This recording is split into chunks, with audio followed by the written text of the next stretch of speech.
enfin j'aime pas le terme blue, je préfère l'uniforme, et je pense que c'est un outil pédagogique comme un autre. D'ailleurs, je trouve que ce n'est pas le monopole de la droite française d'une partie de la droite française que de proposer cela.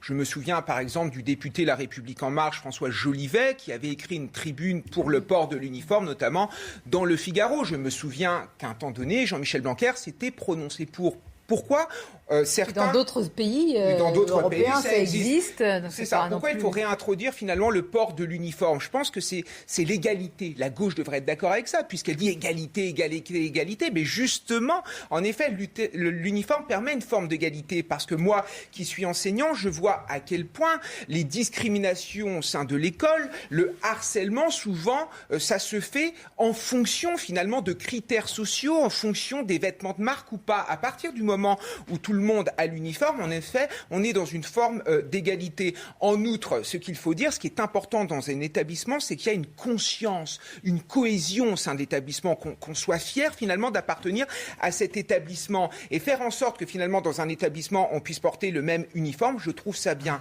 Et enfin, l'école est un sanctuaire. Je pense qu'à partir du moment où on franchit la grille d'un collège, d'un lycée ou d'une école, il faut que les élèves aient conscience que finalement on n'est plus dans le quartier d'à côté. Donc ça permet d'avoir cette forme de frontière symbolique, de dire que maintenant vous êtes à l'école de la République et il faut respecter les règles internes. Donc moi je suis plutôt favorable.